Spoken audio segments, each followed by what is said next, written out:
The sound of his laughter still haunts the edges of my silence. It wasn't loud or careless. It was quiet, deep, the kind that fills the space between two people who know they shouldn't be standing that close.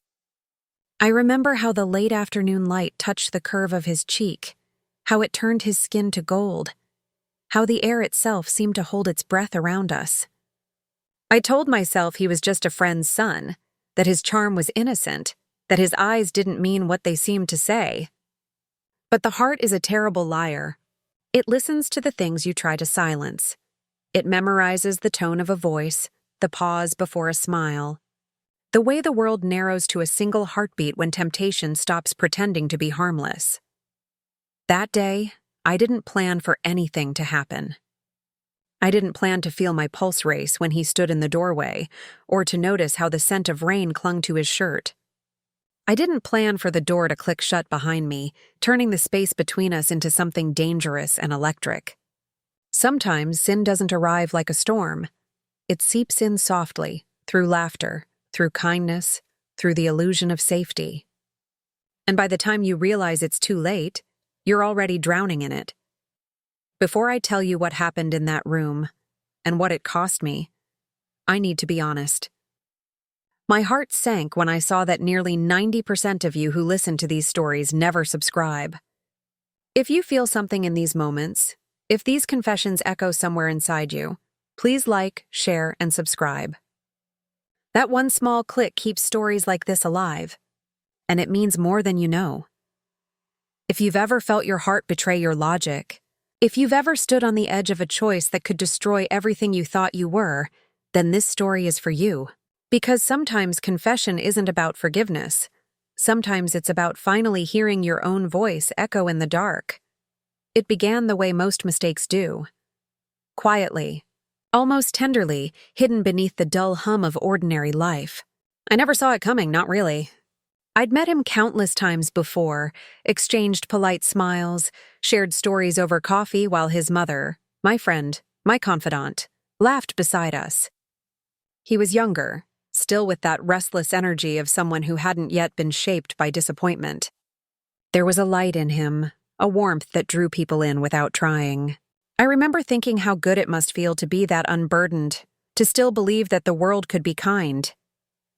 The first time I noticed the shift, it was nothing more than a look.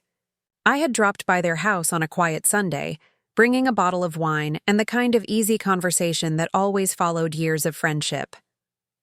He opened the door instead of her, his eyes meeting mine with a stillness that caught me off guard. There was something about the way he stood, unhurried, composed, yet utterly aware of me. It wasn't flirtation, not exactly. It was curiosity, bold and quiet all at once, like he was seeing through the mask I'd worn for years. I told myself I imagined it, that my mind was only filling silence with fantasy. But something in me stirred that day, something I hadn't felt in a long time. The days after blurred together in their usual rhythm.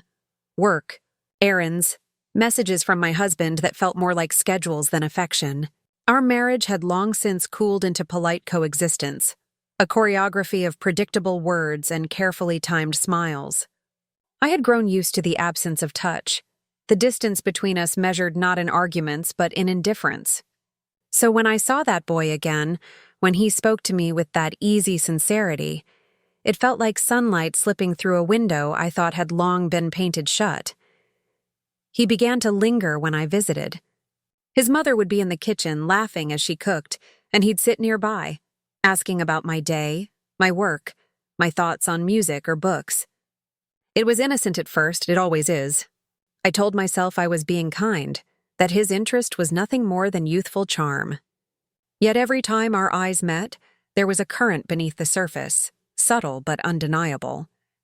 I would feel it pulse through the air, that silent acknowledgement of something neither of us dared to name. There were small moments that built the bridge between us, each one harmless on its own. The way his hand brushed mine as he passed me a glass. The way he remembered little things I'd said weeks before, quoting them back to me with a teasing smile. Once I caught him watching me when he thought I wasn't looking, and instead of turning away, I held his gaze. Only for a second, But that second stretched long and unbroken, like the pause before a confession. I started thinking about him more often than I should have. His voice would echo in my mind while I was cooking. His laughter would linger when I tried to sleep. I told myself it was just loneliness dressing itself as desire, that I missed being seen, being noticed. That was all. But the truth is, it wasn't just that. It was something rawer, something I couldn't rationalize away. I wanted to be near him, to feel that warmth again, to remember what it was like to be alive inside my own skin. There's a strange kind of danger in feeling understood by someone you shouldn't. It's a comfort that quickly turns into a craving. He would text occasionally, small, harmless things that shouldn't have meant anything. Did you make it home safe? You mentioned you like this song. I found it. Each message was a pebble tossed into the quiet water of my restraint, sending ripples I pretended not to notice. I would write back, my words cautious, measured, yet threaded with something I didn't have the strength to hide.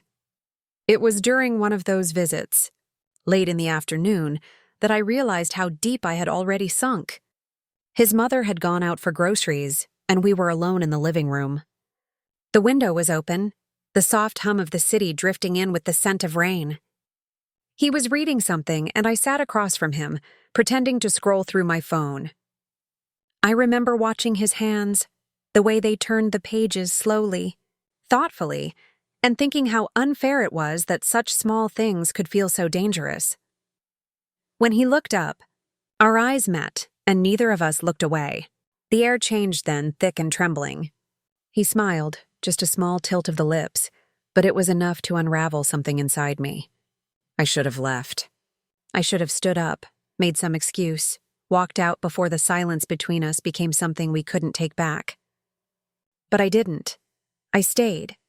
He said my name softly, almost reverently, as though he was testing how it felt on his tongue.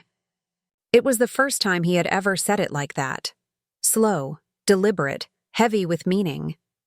My pulse quickened. I managed to smile, to say something light that I can't even remember now, but my voice betrayed me. It shook. And in that tremor, everything changed. I didn't realize then that this was how it would start, not with a grand declaration, not with a kiss or a touch, but with the smallest betrayal, a heartbeat that refused to obey. That night, as I lay next to my husband, listening to his even breathing, I found myself replaying that moment over and over, the way his eyes had held mine, the quiet that had followed. The weight of it pressed against me like a secret I wasn't ready to name. By the time morning came, I already knew I would see him again. Not by accident. Not by chance. I would find a reason. Because the truth was simple and damning. I wanted to feel that weight again, the trembling edge of something forbidden. And that, I think, is how every disaster begins. Not with thunder or fire, but with the soft, unguarded beating of a heart that has forgotten its boundaries. The day it happened was unremarkable in every outward sense. The sky hung low and gray, the kind of dull, quiet light that makes the world seem paused between breaths. I remember standing outside their house, holding a small gift. Something trivial I'd told myself was just a gesture of friendship. My hands trembled slightly as I knocked, though I told myself it was from the cold. He opened the door again, and in that instant, everything familiar became dangerous. The sound of his voice saying my name carried a warmth that settled somewhere deep in my chest, a place I had tried to keep untouched. His mother wasn't home. She had gone to visit an aunt, he said casually, as though it were nothing, as though this moment wasn't already slipping into something neither of us could take back. For a brief second, I thought of leaving, of turning away before the air around us grew too heavy to breathe. But then he smiled, and the hesitation melted like snow against fire. He gestured for me to come in, his tone easy, unassuming. My feet moved before my mind could protest. The door closed behind me with a soft, final sound, a click that seemed to echo louder than it should have. That sound, I swear, still lives somewhere in my spine. It wasn't the noise itself, but the shift it marked. A line crossed not with words or touch, but with presence. The living room looked the same as it always did. The familiar scent of his mother's perfume lingering faintly in the air, the sound of the rain pressing against the windows. But it felt different now, smaller somehow, as if the walls had leaned in to listen. He offered me tea. We sat opposite each other, the silence between us trembling with unspoken things. Every glance, every movement felt deliberate, as though we were both aware that something fragile was beginning to crack. He spoke softly, about nothing of consequence, the rain, the quiet, the dull ache of the day. Yet beneath every word there was a question neither of us wanted to ask. How did we end up here, alone, pretending to be calm while something wild beat inside our chests? At one point I laughed, a small, nervous sound that felt like breaking glass. He smiled at that, a quiet, knowing smile that said he heard everything I wasn't saying. Then, as if pulled by an invisible thread, he leaned forward. Only slightly. But it was enough to make my breath catch. The room seemed to narrow to the space between us, the ticking of the clock, the rain whispering against the glass. My heart stuttered once, then again, as though warning me. This is the edge. I told myself to speak, to break the spell, to remind him and myself who we were and what we were risking. But when I opened my mouth, the words dissolved. All I could manage was his name, barely more than a whisper. He heard it. He always did.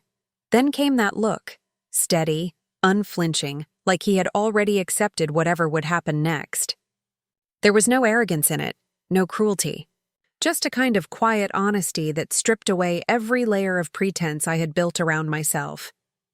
For years, I had lived behind walls of composure and routine, smiling on cue, surviving on habits that no longer held meaning. But in that moment, under that gaze, I felt seen, not as a wife, or a friend, or a woman pretending to have it all together, but as someone raw and real. Someone who still wanted. He stood first. I don't remember him crossing the distance between us, only that suddenly he was closer, his hand brushing a strand of hair from my face, the warmth of his skin burning through the fragile calm I'd clung to. It was such a simple gesture, yet it felt like the world had tilted. My breath trembled. The air between us grew thick, electric, almost alive. And then, as though it had been waiting for that exact second, the house fell completely silent. Even the rain seemed to hold its breath. When he leaned in, the space between thought and action vanished. For a heartbeat, I could feel everything. The rush of blood in my ears, the faint taste of fear on my tongue, the ache of longing I'd denied for too long. I should have stopped him. I should have stepped back, but I didn't. Instead, I let that moment stretch and break, let it consume the logic I had worn like armor. The first touch was not a kiss, not yet. It was his hand on my wrist, light but certain, grounding and dangerous all at once. And then the kiss came, inevitable as gravity. Slow at first, tentative, the kind that feels like asking a question. Then deeper, urgent, as though the answer had already been decided. The world fell away in pieces, the walls, the rain, the sound of my conscience screaming somewhere far off. There was only him, the warmth of his skin, the truth of the thing we had both tried to ignore. When we finally pulled apart, the silence was unbearable. Neither of us spoke. The air felt too thin, too sharp. I could hear the faint hum of the refrigerator, the dripping of rain from the eaves. The ordinary world, waiting for us to return to it. But we didn't. Not yet. He looked at me, eyes searching, uncertain. And I saw it then, and the fear. Not of me, but of what this meant. Of what we had done. I stood, my hands trembling, and walked to the door. My fingers found the handle, but it didn't move. Locked. I froze, a strange panic rising in my chest. He stepped behind me, his voice low, apologetic. He hadn't realized it had clicked shut earlier, he said, that it sometimes jammed when it rained. He moved closer to help, his presence so near I could feel the heat of him against my back. When the lock finally gave, the sound of it releasing was like thunder in my chest. I stepped out into the damp air, my pulse still racing, the cool wind biting my skin. I didn't look back, though I felt his eyes follow me all the way to my car. The rain began again, steady and relentless, washing the world clean. But nothing inside me felt pure anymore. That night I couldn't sleep. The image of the locked door, the taste of his lips, the sound of his breath, they replayed in endless loops behind my eyelids. I told myself it was a mistake, that it wouldn't happen again. But deep down, I already knew the truth. Some doors, once closed behind you, can never truly be opened the same way again. And somewhere between the ache and the memory, I realized I was already lost. The days that followed felt like moving through a dream I couldn't wake from. The air seemed heavier, every sound sharper, every thought crowded by the memory of that locked room and the heat that had passed between us. I told myself to forget it, to bury the moment so deep that it would dissolve under the weight of routine. I tried to convince myself that what had happened was nothing, a slip, a spark that had burned itself out. But that's not how forbidden things work. They don't fade. They echo. He didn't call, not at first. Perhaps he was afraid. Or perhaps he was waiting for me to set the boundaries that I had already broken. But silence, I've learned, is not absence. It's a space that swells and hums until it demands to be filled. When his name finally appeared on my phone, a message simple and careful. "Are you okay?" It was like a wound reopening. I stared at it for a long time before replying. "I'm fine," a lie dressed in 2 words. From then on, the world became divided into 2 lives. The one everyone saw, where I smiled, cooked dinner, made plans, and pretended that everything was exactly as it had always been. And the other life, the one that existed in glances, in the hollow of my throat when I saw his number, in the way the quiet hours of the night seemed to ache with his name. I would wake sometimes to the sound of rain and feel it all over again. The door, the stillness, the trembling pulse of something we couldn't undo. When we finally crossed paths again, weeks later, it was accidental. Or at least that's what I told myself. His mother had invited me for coffee, unaware of the silence that had grown between her son and me. He was there, standing at the counter, his expression careful, unreadable. We exchanged polite words, the kind that skim the surface of meaning but never touch it. Yet every syllable carried the weight of that day. Every time his eyes brushed mine, my chest tightened with a mix of longing and guilt so strong it felt like drowning. That's when I began to understand the real danger, not of being caught, but of being consumed. Desire wasn't the flame, it was the smoke that lingered, the way it clung to every thought, every gesture. It turned the simplest things into reminders, the smell of tea, the sound of rain, the faint reflection of sunlight on glass. The world itself seemed complicit in the secret. I grew quieter. My husband noticed. He asked if I was tired, if something was wrong, and I smiled the way I always did, small, practiced, harmless. The kind of smile that convinces the world you're fine while you're falling apart behind your teeth. But at night, lying beside him, I would close my eyes and feel the ghost of another heartbeat against mine. Not real, not there, but too vivid to ignore. I began writing again, small fragments in a notebook, things I couldn't say aloud. Lines about fire, about silence, about how guilt can feel like warmth if you let it. Writing was safer than speaking. Words could hold secrets without betraying them. Yet even as I wrote, I knew that what I was doing wasn't release. It was remembrance. Each sentence was a way to keep him alive inside the spaces I couldn't fill with anything else. He reached out again, months later. This time not with caution, but with something rawer, heavier. He said he couldn't stop thinking about that day, that he felt both alive and destroyed by it. I didn't answer right away. I stared at the message until the words blurred, until I could almost hear his voice saying them. My fingers hovered over the keys, torn between sense and surrender. Finally, I wrote back, "We can't." It was true. And it was also a promise I knew I would break, because the silence between us wasn't empty anymore. It burned. It hummed with the memory of everything unsaid, everything undone. When we passed each other in public, the world seemed to shrink. the noise fading until there was only that invisible thread pulling tight between us. The guilt grew heavier, but so did the hunger to be seen again, even if it was only for a stolen glance. There's a cruelty in secrets like ours. They begin as comfort and end as confinement. Every day that I carried it, I felt the weight grow, pressing against the surface of my life until cracks began to show. Friends noticed the change, the distraction, the moments when my voice faltered. My friend, his mother, started asking if I was okay. I said yes. Always yes. Because what else could I say? That her son's name had become the echo inside my chest? That her laughter now felt like a blade drawn too close to truth? The worst part was the waiting. Waiting for the day it would end. Waiting for the day it would be discovered. Waiting for something, anything, that could release me from the tension I'd built. But nothing came. The world simply went on, indifferent to the chaos quietly blooming beneath its surface.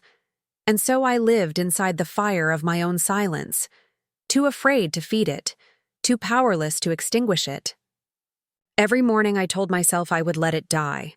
Every night I found myself fanning the embers, just to feel the heat again. That is how desire punishes you, not with exposure, but with endurance. With the knowledge that you have built a cage from your own longing, and that, even as it burns you, part of you still refuses to leave. And yet, in the quietest moments, when the guilt and the want became indistinguishable, I would catch myself wondering what he was thinking. Whether he remembered the sound of the door locking, the moment when the world had stopped pretending to be innocent. Whether he, too, could still hear that silence that never really ended. Because that silence, that impossible, unbroken quiet, had become the only place where we still existed. There is a particular kind of exhaustion that comes from living two lives. It isn't just the lying, but it's the waiting. Waiting for the right words, for suspicion to pass, for the weight in your chest to ease just long enough to breathe without guilt clawing its way up your throat. I had become skilled at pretending, at smiling when my heart was unraveling, at folding chaos into calm gestures. But every performance has a cost, and mine began to show in ways I couldn't control. The first cracks appeared in conversation. My friend, his mother, had always known me better than most. She could sense hesitation the way others sense weather. She began to ask questions I couldn't answer without betraying myself. Little things at first. Why I seemed distracted. Why my laughter didn't sound the same. She would tilt her head, watching me, and I would feel my pulse quicken like a thief caught beneath the softest gaze. I wanted to tell her the truth, to unburden myself, to confess before the lie grew teeth. But I couldn't. The truth by then had already gone too far. At night, I could feel the distance between all of us stretching. My husband's presence beside me felt like a ghost, familiar, but unreachable. He had stopped asking where my mind wandered. Perhaps he didn't want to know. We existed in the same rooms, our words careful, our silences polite. Love had become a memory, blurred and faint, like a photograph left too long in the sun. And somewhere in that emptiness, I had planted a secret that was beginning to bloom into something poisonous. He and I spoke less, though not by choice. We both understood that closeness invited suspicion, that even glances could become evidence if seen through the wrong eyes. But distance didn't bring relief, it only deepened the ache. I began to notice him in places I hadn't before. A reflection in a shop window, a voice behind me in a crowd, the faintest echo of laughter that wasn't really there. Guilt, I've learned, can make even imagination feel real. Then came the moment I'd been dreading, the one where the truth begins to whisper through the cracks. It started innocently enough. My friend mentioned that her son had seemed different lately, quieter, restless. I think he's seeing someone, she said, her tone half proud, half curious. The world tilted beneath me. I forced a smile, asked the kind of questions a friend would ask, but every answer cut deeper. She spoke of late-night calls, of secrets he wouldn't share. He's hiding something, she said, laughing softly, unaware that she had already placed her hand on the fault line of my life. After that, I could barely stand to be near her. Every word felt like a test, every look like a searchlight. I began to decline invitations, to retreat behind excuses, deadlines, exhaustion, anything to keep distance between us. But secrets don't dissolve in silence. They ferment. They grow stronger, darker, until they find a way to surface. One evening, I came home to find my husband sitting at the table, his phone in hand, his eyes unreadable. He asked me where I'd been. The question was simple, but something in his tone made my stomach twist. I told him the truth, that I'd been out shopping, that I'd run into a friend. He nodded slowly, too slowly, and for the first time in years I saw doubt flicker across his face. He didn't accuse me, didn't raise his voice. He simply watched me, his silence saying everything his words didn't. When I finally escaped to the bathroom, I stood in front of the mirror, my reflection pale and foreign. I had never felt so transparent, so exposed without a single word being spoken. The next few days became unbearable. Every phone vibration startled me. Every glance felt loaded. He, the boy, the man I had crossed a line for, began to sense the unraveling too. His messages turned frantic, desperate in tone. "Are you okay? Did someone say something?" I wanted to tell him it would be fine, that we could still contain the damage. But the words turned to ash before they reached my lips. Then came the worst betrayal of all, the betrayal of small details. My friend mentioned that she'd seen my car parked near their street one day when she hadn't been home. She said it casually, without accusation, but I heard the question buried beneath her tone. My breath caught. I smiled, made a joke, changed the subject. But inside, the panic began to bloom like wildfire. She knew something. Not everything, not yet, but enough to sense the wrongness in the air. From that moment on, the balance shifted. Every conversation felt like a dance around the truth. I would catch her watching me, her smile polite but her eyes searching. I began to imagine what would happen if she found out. The look on her face, the silence that would follow. That thought alone was enough to hollow me out. Sleep abandoned me. My thoughts became a loop of fear and memory, replaying that day behind the locked door until it blurred into nightmare. The weight of it pressed harder each morning, until I began to flinch at my own reflection. There was no more pretending. The lie had grown too large, too alive. I knew deep down that everything was about to break. That secrets like ours don't die quietly, they explode. And when they do, they take everything with them. But even knowing that, even standing at the edge of ruin, part of me still couldn't let go of what had been. The look in his eyes, the quiet heat that had made me feel alive again. And that, perhaps, was the cruelest fracture of all. That even as the truth began to rise like a tide, part of me still longed for the very thing that was about to destroy my world. It didn't happen all at once. The truth never crashes down like a single storm. It seeps in, drop by drop, until the flood is already inside the walls. I could feel it coming, the inevitable shift, the air growing heavier each day. Every conversation with my friend had become a balancing act, every visit a quiet rehearsal for disaster. She smiled still, but there was a faint change in her eyes, the kind of distant focus of someone who has begun putting pieces together. I could feel her seeing me in ways she never had before. And I, in turn, began to see myself through her eyes. Smaller, frailer, trembling under the weight of a secret that could no longer hide in the dark. It was a Sunday when the truth finally came for me. The sky was the same color as that first day, the soft gray of indecision, the kind that makes you feel suspended between guilt and confession. I was sitting by the window when my phone rang. It was her. There was nothing unusual in her voice. No accusation, no anger, just a quiet request. "Can you come by? I need to talk." The words themselves were ordinary, but my body reacted as if I'd been struck. My pulse thudded in my throat. I knew. Before I stood, before I picked up my keys, before I even put on my coat, I already knew. The drive there was a blur of half-formed thoughts and half-hearted prayers. I tried to summon versions of the truth that would hurt less, but every scenario ended the same way. Loss. When I pulled into her driveway, I could see him through the window, his figure passing briefly behind the curtain. My breath caught. For a heartbeat, the world seemed to stop. I almost turned around. Almost. But shame has a gravity all its own. It pulls you toward the place where you least want to be seen. She opened the door before I knocked. There was no smile this time, just silence, stretched thin between us.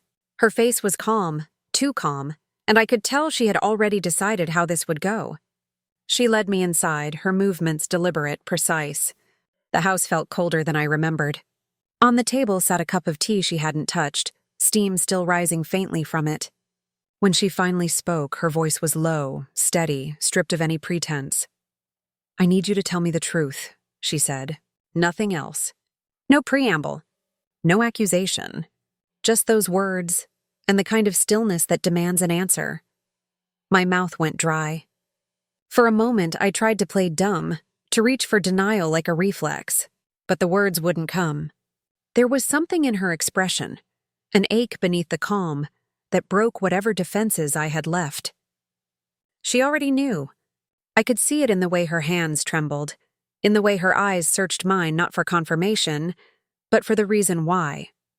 I remember the silence after that more than the words themselves. I don't know what I said. Fragments, half apologies, broken explanations. Things like, I didn't mean for it to happen, and I was lonely, and it just happened. But none of it mattered. There are no words that can translate betrayal into something forgivable. She listened without interrupting, her face pale, her eyes wet but unblinking. When I finished, she looked at me for a long time, as if memorizing a stranger. Then she whispered, "You were my sister." That was the moment the world split open. I tried to speak, but my voice faltered, my throat tightening around the weight of what I'd destroyed. She turned away, her shoulders shaking. I reached out instinctively, my hand hovering, but the space between us had already become an ocean. When she finally faced me again, there was no rage in her expression, only something worse, a sorrow so deep it made anger look merciful. He came into the room then, drawn by the sound of our voices. His face was pale, his eyes dark with a mix of fear and regret. He tried to speak, but she stopped him with a single look. The silence that followed was unbearable, filled with everything none of us could fix. I watched the two of them, mother and son, and realized that what I had taken wasn't just trust. It was a life, a bond that had existed long before me and would never be whole again. I left without another word. The door closed softly behind me, and with it, the last illusion of who I thought I was. Outside, the world went on as if nothing had happened. The wind carried the scent of rain, the sky unchanging, indifferent. I drove without direction, without destination, until the city blurred into gray shapes in the rearview mirror. In the weeks that followed, silence became my punishment. My husband found out soon after, not from me but from whispers that travel faster than confession. There were no dramatic confrontations, no shouting matches, just the slow disintegration of everything we had built. Papers, boxes, the echo of footsteps leaving rooms I would never enter again. And through it all, I kept thinking of that locked door, of how it had all begun with something so small, so human, a glance, a moment of kindness mistaken for connection. I replayed it endlessly, trying to find the precise second when I could have turned away, when I could have saved us all from what came next.